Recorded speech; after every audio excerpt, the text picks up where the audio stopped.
மதிமுகம் நேயர்களுக்கு வணக்கம். இது அரசியல் தாக்கமும் பின்னணியும் வழங்குவதற்காக நான் தினேஷ். நான் நிரோஷா.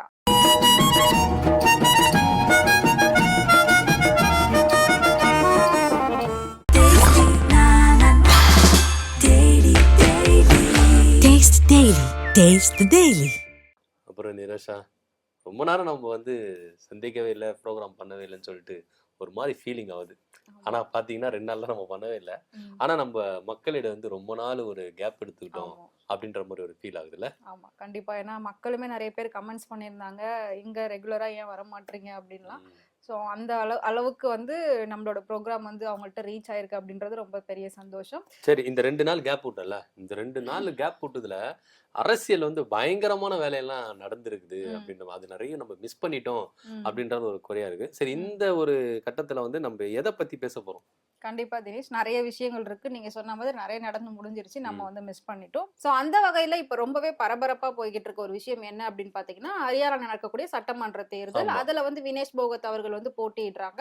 ஸோ அதை பத்தி பிரிஜ்பூஷன் சரண் சிங் இருக்காருங்களா, ஸோ அவர் நீங்க அவங்கள பத்தின எந்த ஒரு விமர்சனமும் வைக்க கூடாது அப்படின்னு பாஜக ஒரு கண்டிஷன் போட்டிருக்காங்க, கட்டளையே கொடுத்திருக்காங்க அப்படின்ற மாதிரி சொல்லலாம். என்ன விஷயம்னா, நம்ம வினேஷ் போகத்தும் பஜ்ரங் புனியாவும் என்ன பண்ணிருக்காங்க, சமீபத்துல காங்கிரஸ்ல சேர்ந்தாங்க. ஹரியானாக்கு அக்டோபர் 5ஆம் தேதி சட்டமன்ற எலெக்ஷன் நடக்குது. சோ இந்த காங்கிரஸ்ல இவங்க சேர்ந்துட்டாங்க அப்படின்னும் பொழுது பாஜகவுக்கு அது ஒரு பெரிய அடியாவே எதிர்பார்த்தாங்க. ஏன் அப்படின்னு பாத்தீங்கன்னா, நம்ம பிரிஜ்பூஷன் சரண் சிங் இந்திய மல்யுத்த சம்மேளன தலைவரா இருக்கும்போது அவர் மேல பாலியல் வன்கொடுமை எல்லாம் என்ன பண்ணாங்க, புகார் கொடுத்து இவங்க எல்லாம் பயங்கரமா போராட்டம் எல்லாம் பண்ணாங்க. அந்த போராட்டத்தின் அடிப்படையில இப்ப ஒலிம்பிக்ல கலந்துட்டாங்க நம்ம வினேஷ் போகத். அப்போ அவங்க 100 கிராம் எடை அதிகமா இருக்குதுன்னு சொல்லிட்டு என்ன பண்ணாங்க, அவங்க ரிஜெக்ட் பண்ணாங்க. இத நம்ம இந்திய நாட்டுல இருக்கிற எல்லாருமே என்ன பண்ணாங்கன்னா, நம்ம வினேஷ் போகத்துக்கு ஆதரவாக இருந்தாங்க. நீங்க தங்கப்பதக்கம் எடுக்கலனாலும் தங்கப்பதக்கம் எடுத்த மாதிரி தான் அப்படின்னு சொல்லிட்டு வரவேற்பெல்லாம் பயங்கரமா கொடுத்தாங்க. ஆனாலும் பாஜகவை சார்ந்தவர்களும் பாஜக என்ன பண்ணாங்கன்னா, பகிரங்கமா என்ன பண்ணாங்க, வினேஷ் போகத்தை சாடி பேசினாங்க, நிறைய கண்டனங்கள்லாம் தெரிவிச்சாங்க. சோ இது எல்லாருமே எப்படி பார்த்தாங்கன்னா, இது ஒரு பழிவாங்கும் எண்ணம், பழிவாங்கும் அரசியல் அப்படின்ற மாதிரி எல்லாம் நிறைய பேர் கருத்து சொல்லியிருந்தாங்க. சோ இப்போ இவங்க காங்கிரஸ்ல இணைஞ்சிட்டாங்க. ஜூலானா தொகுதியில இவங்க நிக்கிறாங்க, வினேஷ் போகத் நிக்கிறாங்க.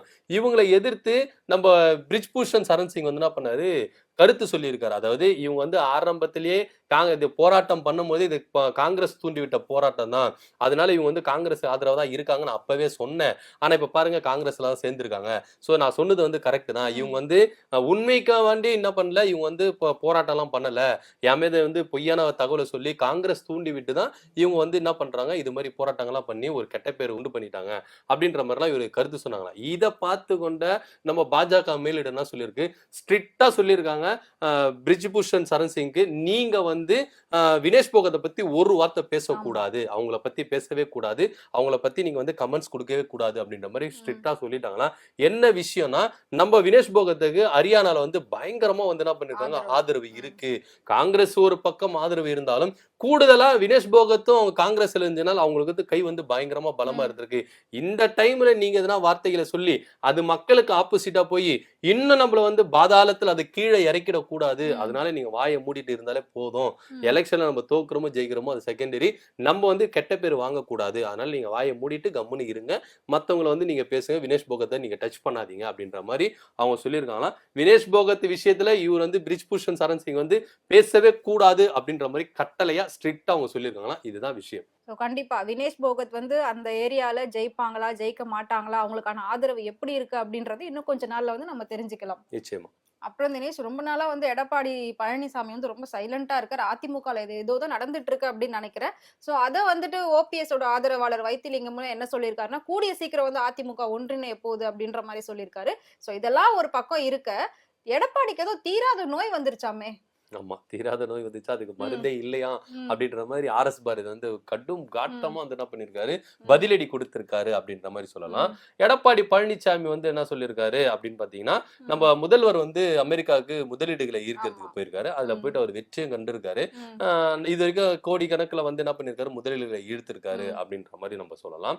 இது ஒரு புறம் இருக்கும்போது அவர் ரிலாக்ஸேஷன் பண்றதுக்காக என்ன பண்ணுவாரு, அடிக்கடிக்கு ஜிம் எடுத்துற, அப்புறம் சைக்கிள்ல இதெல்லாம் இதை கூட நம்ம எதிர்கட்சி தலைவர்லாம் வந்து என்ன பண்ணாங்க, இதுக்காப்பா அவரு அமெரிக்காவுக்கு போனாரு அப்படின்ற மாதிரிலாம் கிண்டலா பேசியிருந்தாங்களே. அவன் என்னதான் கிண்டலா பேசியிருந்தாலும் நம்ம முதல்வர் அவர்கள் வந்து என்னன்னா தமிழ்நாட்டுக்கு எது நல்லதோ அது வந்து ஆமா. பயணிச்சுட்டே இருக்காரு. அதுல எந்தவித சந்தேகமும் இல்ல அப்படின்னு. ஏன்னா ரிலாக்சேஷன்ன்றது எல்லாருக்குமே வேணும். எல்லாருக்குமே அவரும் தேவை. மனுஷன் தானே. ம். அவரு நான் மிஷின் அவரு. அவருக்கும் ம். கொஞ்சம் எதனா கொஞ்சம் ரிலாக்சேஷன் ஆமா. இருக்கணும்ல. ம். அதுக்காக அவர் என்ன பண்றாரு, காலையில ஒரு நடைப்பயிற்சி ம். மேற்கொள்றதும், ம். சைக்கிளிங் பண்றதும் அது வந்து அவருடைய ஆக்டிவிட்டீஸ் எல்லாமே ம். இருக்குது. இது வந்து கிண்டல் பண்ற விதமா, விமர்சிக்கிற விதமா இவங்க பேசியிருந்தாலும், அதெல்லாம் அவரு பெருசா எடுத்துக்காம, எதுக்காக போனோம், ஏன் போனோம்ன்றத அவர் வந்து என்ன பண்றாரு, அந்த கோல் அச்சீவ்மென்ட் பண்றதுக்காக அவரு செயல்பட்டுட்டே இருக்காரு. அது ஒரு புறம் இருக்கும்போது, இந்த மாதிரி தொழில் முதலீடுகள்லாம் ஈர்க்கிறத பார்த்து தான் எடப்பாடி பழனிசாமிக்கு வைத்தெரிச்சல் வருகிறது. அப்படின்ற மாதிரி ஆர்.எஸ். பாரதி வந்து என்ன பண்ணியிருக்காரு, ம். பதிலடி கொடுத்திருக்காரு. என்ன அப்படின்னு பார்த்தீங்கன்னா, இவர் வந்து தொழில் முதலீடுகளை ஈர்க்கிறதுக்காக இவர் அமெரிக்காவுக்கு போல. இவருடைய சொந்த பிரச்சனைக்காக இவர் போயிருக்காரு அப்படின்ற மாதிரிலாம் இவர் கேள்வி எழுப்பியிருந்தாரு.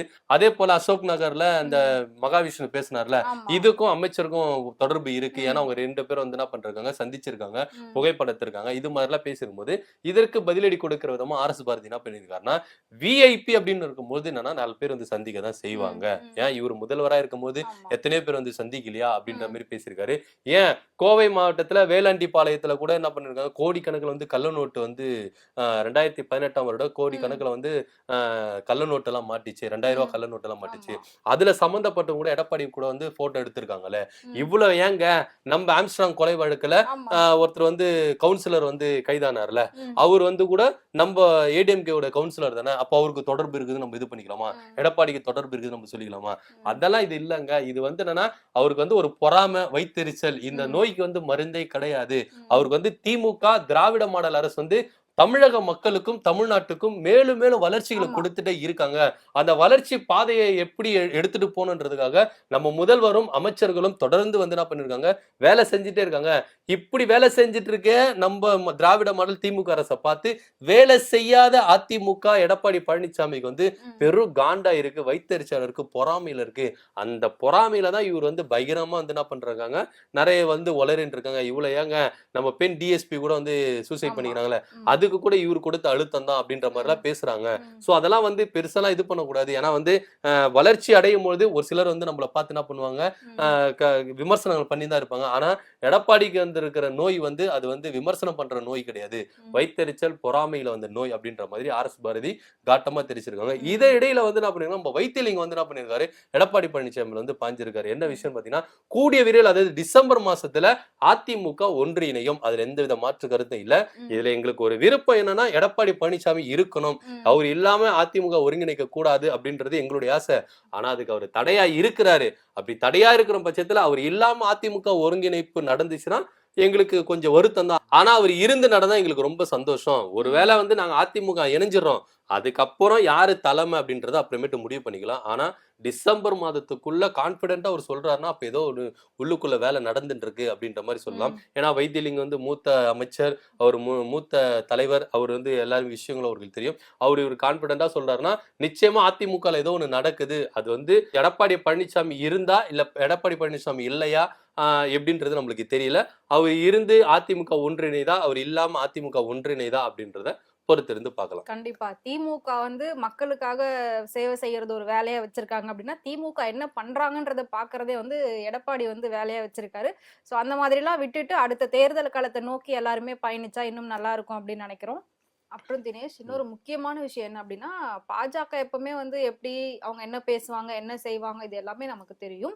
ஸோ இப்ப ரீசென்ட்டா ஒரு விஷயம் ரொம்ப ட்ரெண்டா போய்க்கிட்டு இருக்கு. அந்த மகாவிஷ்ணு பேசின அந்த சர்ச்சை வந்து பல தரப்புல வந்து ரொம்ப எதிர்ப்பு தெரிவிச்சிட்டு இருக்காங்க. ரொம்ப கண்டனங்கள் வந்து எழுந்துகிட்டு இருக்கு அவருக்கு எதிரா. ஸோ கைது செய்யணும் அப்படின்ற அந்த கோரிக்கையை வச்சு இப்ப கைதுமே செஞ்சுட்டாங்க. ஆனா அதுக்கு யாராலயுமே அத கொஞ்சம் கூட பாசிட்டிவா யோசிக்க முடியாது. ஏன்னா, அங்க அதுக்கான ஒரு சின்ன ஹிண்ட் கூட அங்க கிடையாது. ஆனா அதையும் பாஜக எடுத்து அவருக்கு ஏதோ ஆதரவா பேசியிருக்காங்களாமே. என்ன விஷயம்? ஆமா. ஆதரவா ம். பேசியிருக்காங்க. நம்ம அசோக் நகர், சென்னை அசோக் நகர் அரசு பள்ளியில ம். மகாவிஷ்ணு பரம்பொருள் அறக்கட்டளையில மகாவிஷ்ணு வந்து என்ன பண்ணியிருக்காரு, சொற்பொழிவு ஆற்றியிருக்காரு. ம். அந்த சொற்பொழிவுல அவர் வந்து மாணவர்களுக்கு வந்து மோட்டிவேஷன் பண்ற அளவுக்கு ஒரு ஸ்பீச் இருந்ததுன்னா, எல்லாரும் வரவேற்றிருப்பாங்க. அதுல ம். எந்தவித மாற்று கருத்து இல்ல. ஆமா. ஏன்னா, அவரு ஒரு சில வார்த்தைகள் விடுறதுக்கு முன்னாடி, அவருடைய பேச்ச எல்லாருமே அப்சர்வ் பண்ணிட்டு இருந்தாங்க அப்படின்றதுல எந்தவித மாற்று கருத்தும் இல்ல.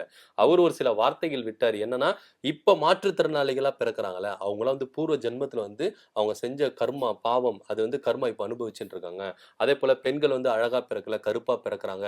சோ இதெல்லாம் வந்து என்னன்னா நம்ம பூர்வ ஜென்மத்துல செஞ்ச பாவம், ஆமா. இதுக்கு முன்னாடி ஜென்மத்துல நம்ம செஞ்ச பாவத்தினால இப்ப நம்ம அனுபவிச்சுட்டு இருக்கோம் அப்படின்ற ம். மாதிரி அவர் என்ன பண்ணாரு கருத்து தெரிவிச்சாரு.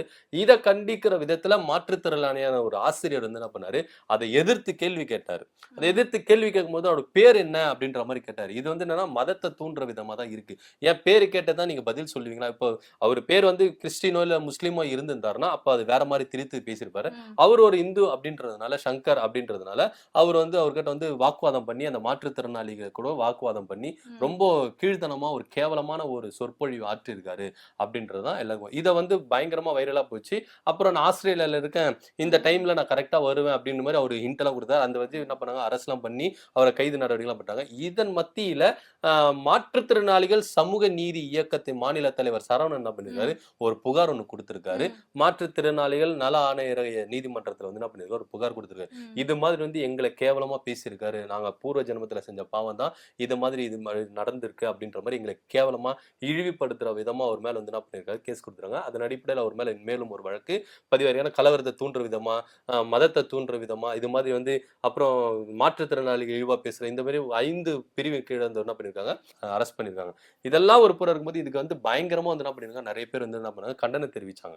அதாவது மகாவிஷ்ணு பேசுனது வந்து முழுக்க முழுக்க தப்பு. ஏன்னா ஆர்டிகிள் 28(1) படி அரசு பள்ளிகள்ல வந்து மதத்த தூண்டுற விதமா ஒரு ஆமா. மதத்த மட்டும் சார்ந்து வந்து என்ன பண்ணக்கூடாது, பேசக்கூடாது ம். அப்படின்றது சட்ட விதிகள்ல இருக்கு. ம். ஆனா மகாவிஷ்ணு இந்த அளவுக்கு ஒரு பள்ளியில ஏன்னா மாணவர்கள்ன்றபோது நெறைய பேர் இருப்பாங்க. அதுல ஆமா.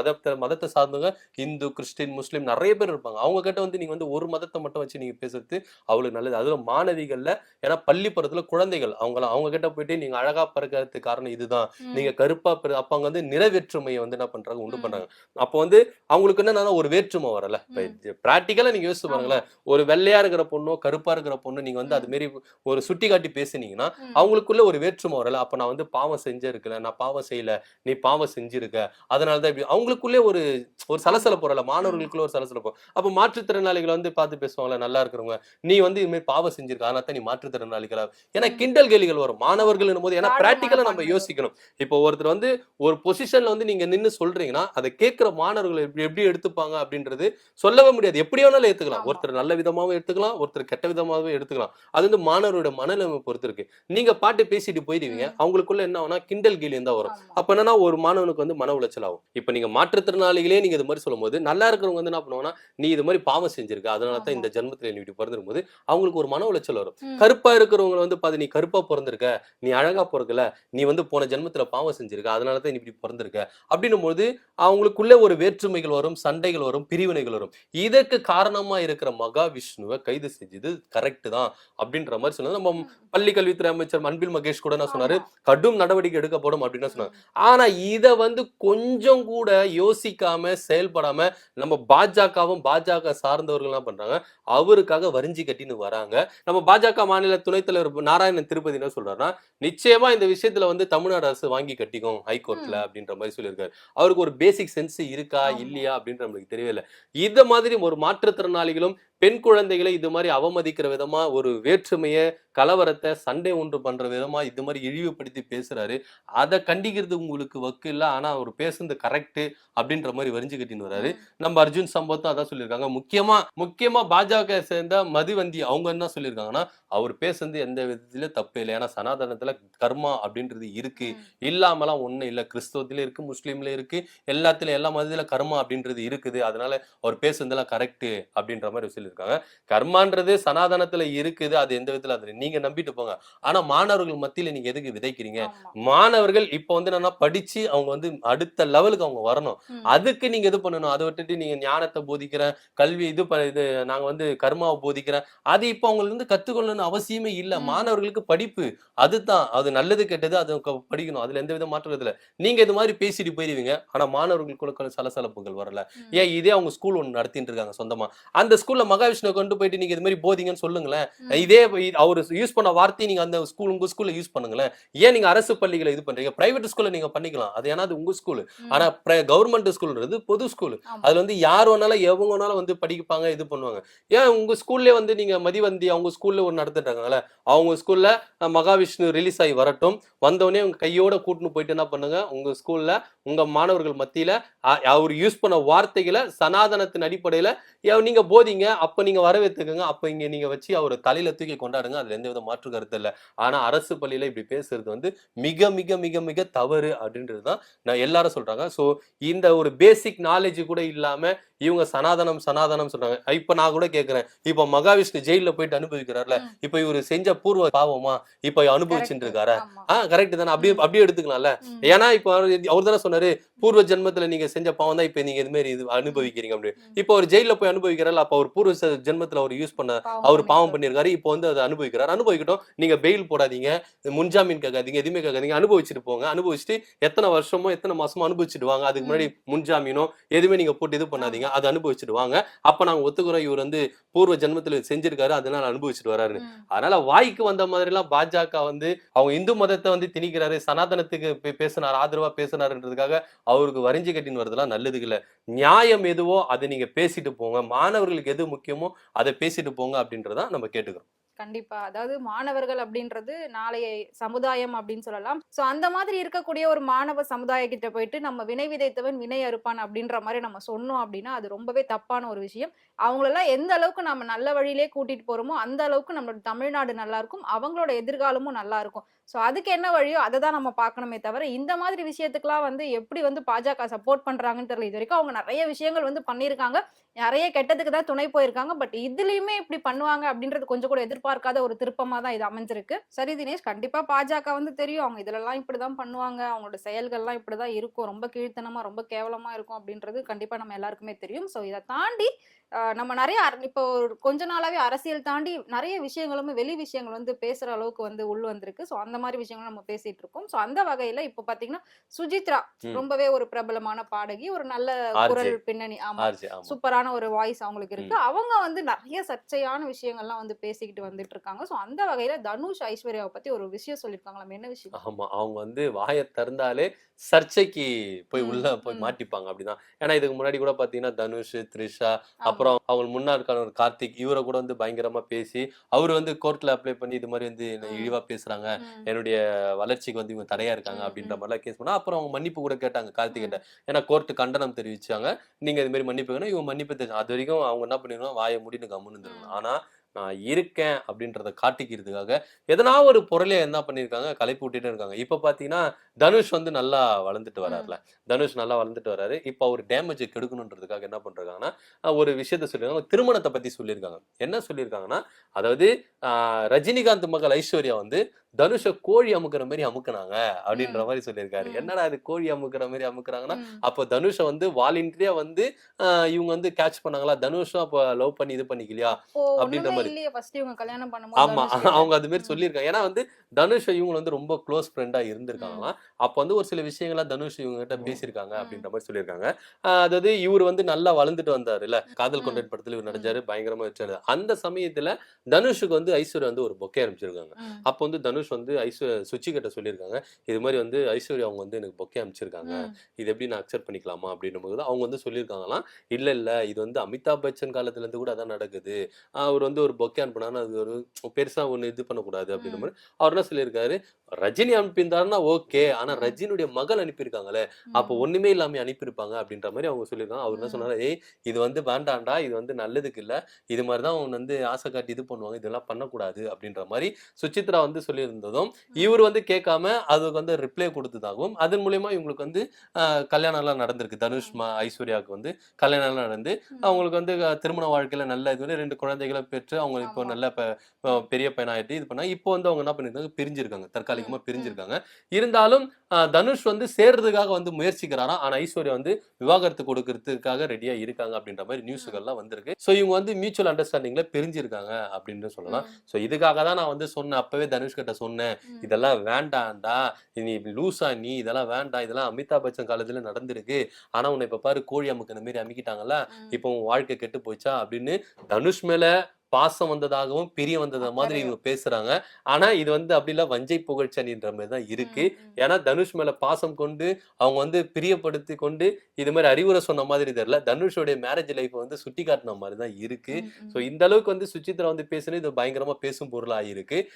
இதுக்கு வந்து 2 பேர் தரப்புல இருந்து எந்த ரிப்ளையும் கொடுக்கல, தனுஷ் தரப்புலயும் ஐஸ்வர்யா தரப்புல இருந்தும் ரிப்ளை கொடுக்கல. ஏன்னா சுசித்ராலாம் ஒரு பெரிய ஆளா, அவங்கள பேசுறதுக்கெல்லாம் நம்ம வந்து பதில் கொடுத்துட்டு இருக்கணுமா அப்படின்ற மாதிரி பேசுறாங்க. பொறுத்திருந்து பார்ப்போம் இந்த விஷயத்துல எந்த அளவுக்கு வீரியம் அடைந்து இன்னும் யார் யார் இது பண்ணுவாங்கன்றது பொறுத்திருந்து பார்க்கலாம். கண்டிப்பா அரசியலை தாண்டி சினிமாலையும் பல விஷயங்கள் வந்து சுவாரஸ்யமா நடந்துகிட்டு இருக்கு. இன்னும் என்னென்ன இன்ட்ரெஸ்டிங்கா வரப்போகுது அப்படிங்கறது இனி வரும் நாட்கள்ல நம்ம பார்க்கலாம். சோ இன்னைக்கு நம்ம அரசியல் நிகழ்வோட இறுதி பகுதிக்கு வந்துட்டோம். நாளைக்கு அரசியல்ல நடக்கிற சுட சுட நிகழ்வு வந்து நம்ம அரசியல் நிகழ்ச்சியில அலசி ஆராயும். அதுக்கு முன்னாடி நீங்க பண்ண வேண்டியதெல்லாம் ஒண்ணுதான், இந்த நிகழ்ச்சியை பத்தின உங்களுக்கு கருத்து என்ன அப்படிங்கறத எங்களுக்கு மறக்காம கமெண்ட் பாக்ஸ்ல கமெண்ட் பண்ணுங்க. நன்றி, வணக்கம். நன்றி, வணக்கம். Taste the Daily. Taste the Daily.